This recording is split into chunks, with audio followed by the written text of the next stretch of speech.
Welcome. Today we're going to focus on our minds. Our minds can be our best friends, or they can be like an untamed dog that we have no idea how to work with. I've found there are some inner skills that help me, and I'm going to share these with you in a meditation so that you can reflect on this for yourself. But before we begin, let me remind you, you are whole. You are the witness of your mind, and you are not your thoughts. And as an extra one, let's also remember that we are powerful and we do not need fixing. So I call this an air practice because for me, the element of air represents what the mind can be like. It's conceptual. It's not of the physical part of life. It's about the mind. So we don't try and control it. We just try and understand its nature. So as usual, let's begin by breathing slowly and coming from the outside world of our senses into our inner world. Just through breathing deeply in through the nose, out through the mouth, hands on the lap, back straight, and just come into the body and your awareness.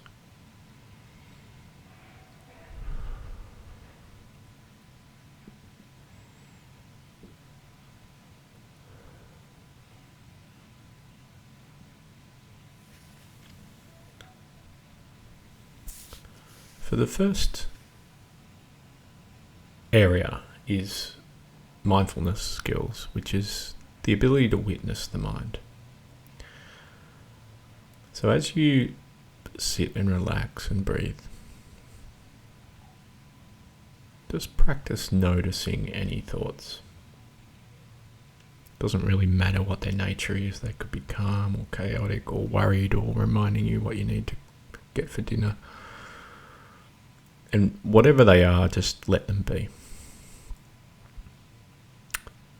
Now, there's a whole industry and a religion and many religious practices built around mindful awareness.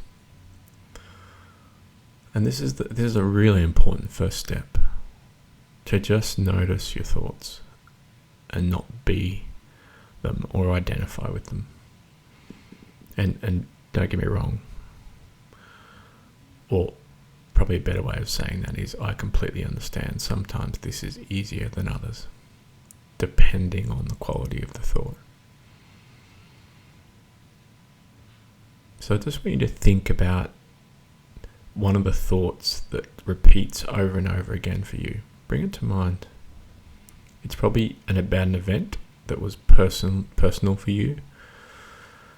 Just bring it to mind and see if you can just be with it.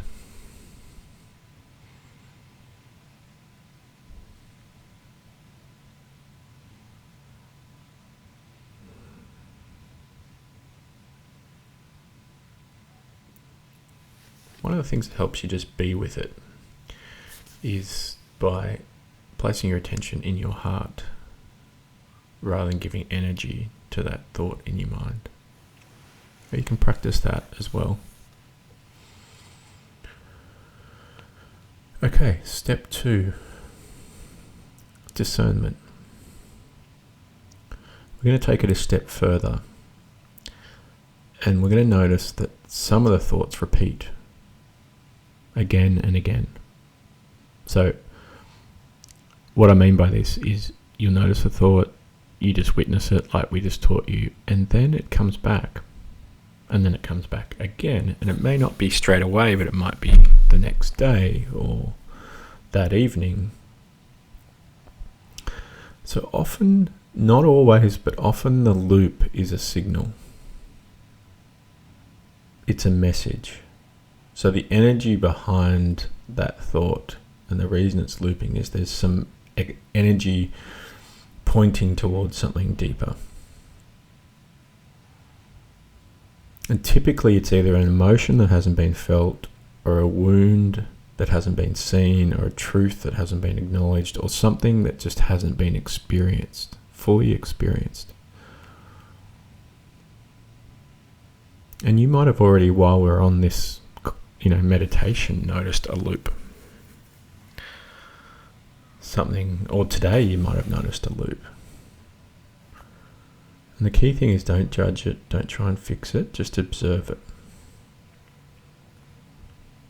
And this is called discernment, where we're able to see which of the thoughts may have underneath it energy that needs to be released.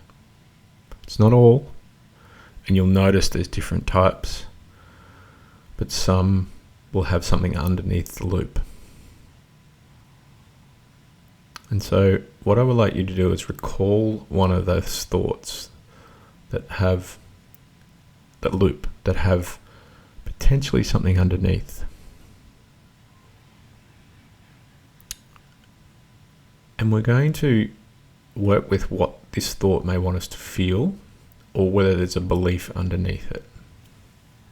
And we do that by just breathing and feeling into the thought, not thinking more, but feeling into the thought. And noticing what energy comes up. Is there a feeling to release? Do you notice energy come through your body?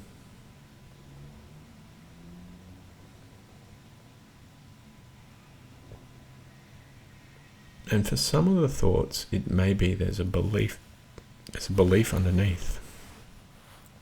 So the way you work with that is to feel deeply through it and follow the chain of thoughts by saying, is this true?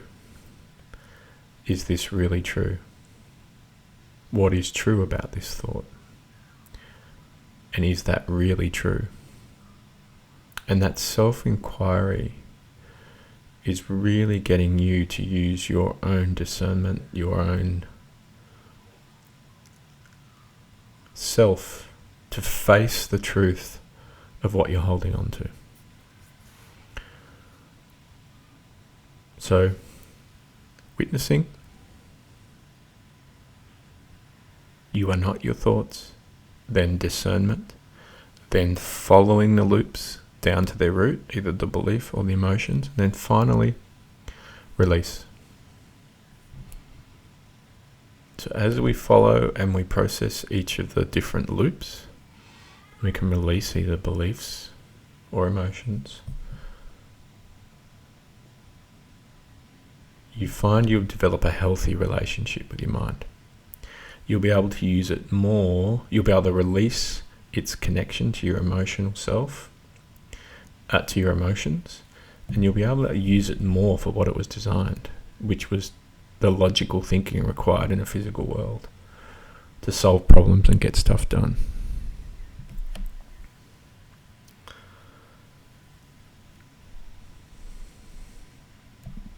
So in closing,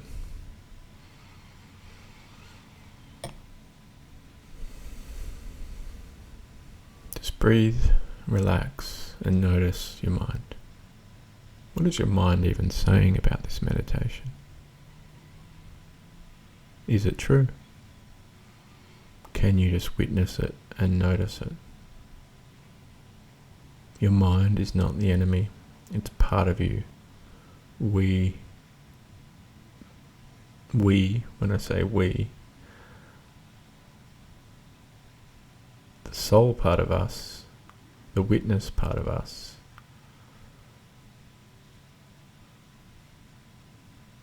we just need to master it, just need to work with it and use it as a doorway to discern what our truth is. So keep watching, keep discerning, and keep following your loops to their root. And remember, you are whole, you are aware, you are free, and you do not need fixing.